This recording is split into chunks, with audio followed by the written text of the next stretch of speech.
Hey, y'all doing? It's me, Decker. I want to say hello to the people.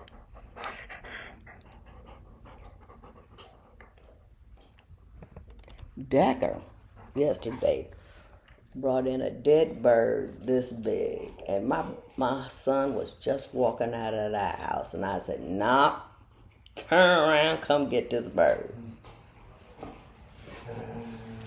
That's the second one. Now, Tess, my other dog, used to do that all the time. But anyway, the word of the day is imperturbable, and it's aspirational. Because I'd like to be imperturbable, but I am perturbed. I have been perturbed all day. It's only 7:30 in the morning. But anyway, I've been doing some things, a lot of which have to do with Big E.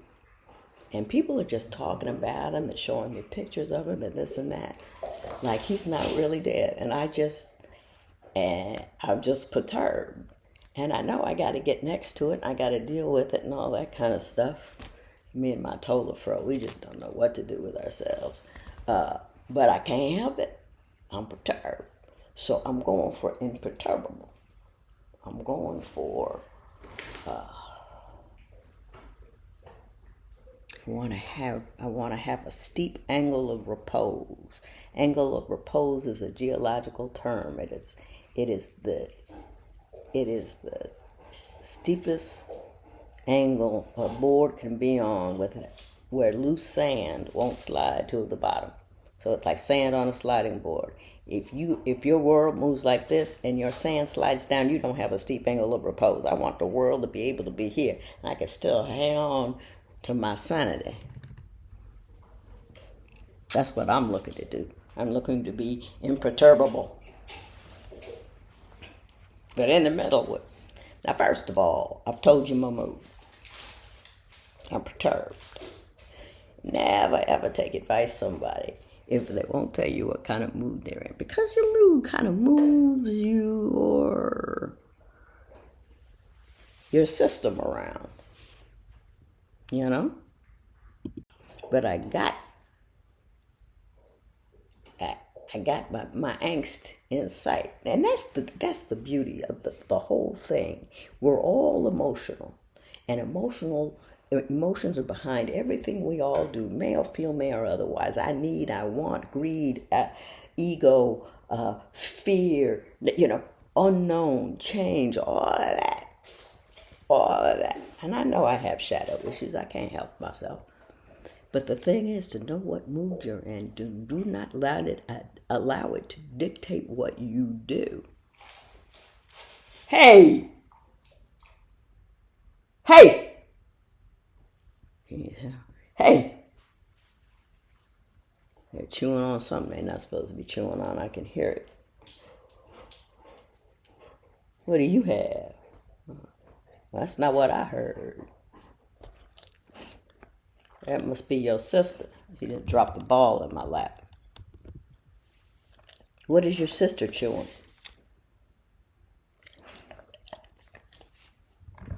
You gonna seats? Seats?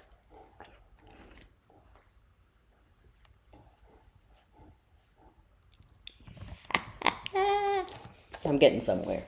Not far, but somewhere. But anyway, is to know where your mood is. And you can put your mood over here in a box somewhere and get back to it later. And make sure you understand where your mood is. Because if you don't understand where your mood is, you don't have the ability to understand where other people's moods are. And if you can't get your way with other people unless you know how they feel. Because that's what motivates them. They'll tell you one thing, but it may not be true. But anyhow, I told you I'm perturbed, but I've got it walled off. So here we go. This is going to be parental. I got 3 questions that I collected that are parental. And if you want to ask me a question, I was going to say go down there, but that was here, Division 1. Go down underneath here to my link tree, and it says Ask Judge Leonard. You can shoot me a question. But anyway, Mama says, I am seeking advice on how to relate to my 32-year-old daughter. She is my only child. She tells me she wants more affection from her mommy. Judge, I try, but I think my disappointment in her life plan causes me too much anxiety. She is not production in the financial sense. She got through college with no loans, limitations. I believe my disappointment it gets in the way of my being able to overlook her shortcomings and give the affection she desires. I know I give her great life advice. Her procrastination slows down everything. Now, first of all, you got to back up on the belief that you give her great life advice, because if the advice that you're giving her isn't giving you the results that you want, it might be great life advice if given to someone else, but not for her. You're not meeting her need to get where she needs to be. Now, it's like I was saying, your intellect is the engine that you got. God gave you with a certain amount of horsepower and drive and a certain amount of right? And you're in the car. That's your intellect. And it's as big as it is. But then your car won't go nowhere if it ain't got no gas in it. And gas is emotion. It's your desire. It's want. You seem to be looking a whole lot at intellect and ignoring the emotional need. And there's a whole lot of emotional needs that makes you want to drive. Procrastination is not a function of lack of intellect or lack of use of intellect. There's something emotional going on. And I'm concerned that your disappointment in her not being more achieved is making you less loving. It should make you more loving. The worse things were going for my husband, the better I treated him.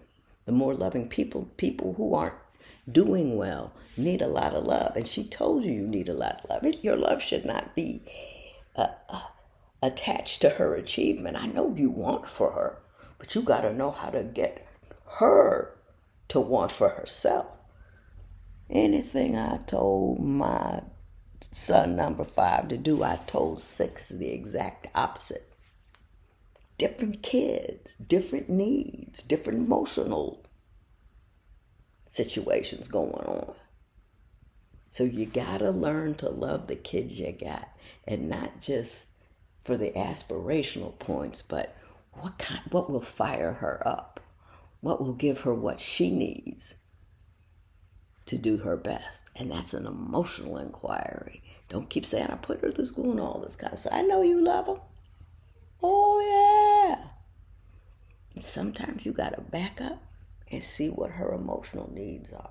And odd as it is, she's very,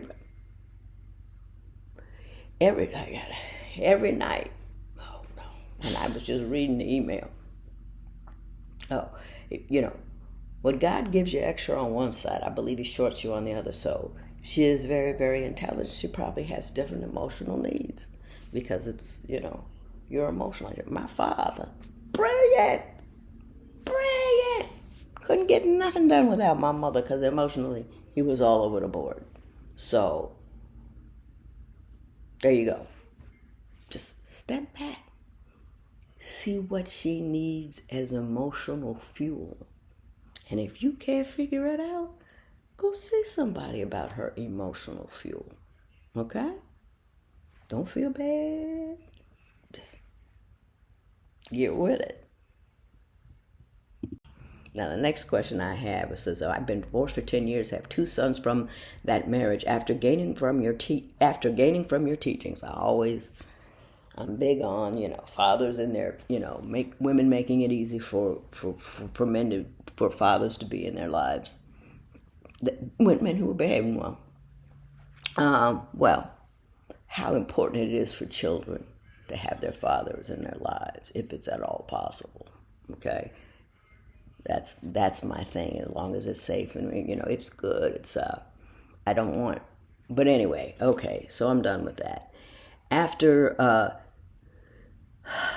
let's see. After gaining from your teachings, I want my sons to have a relationship with their dad to which he is not making any effort, leading to the kids being resentful because he will not communicate. He has to be It has to be them reaching out to him. And the boy said, "That's far no more. Do you think I have any advice for me?" I do.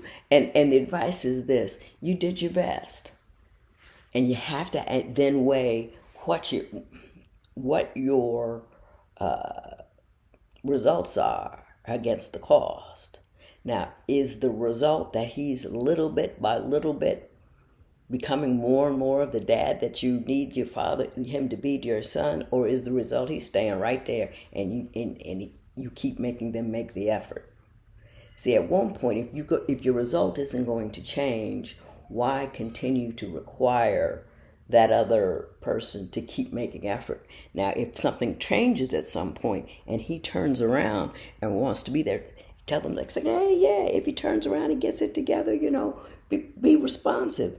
But are you causing them more distress by trying to get them to create a relationship with a man that they cannot create without his assistance? And if it's that, it's that. That's what you have to deal with. That is your reality. And just because, it's nice to have it's good to have the father in the life. You got to ask yourself, what in your particular situation is your efforts in that regard doing to the self-esteem of your kid? No, you guys can figure that out together. Okay.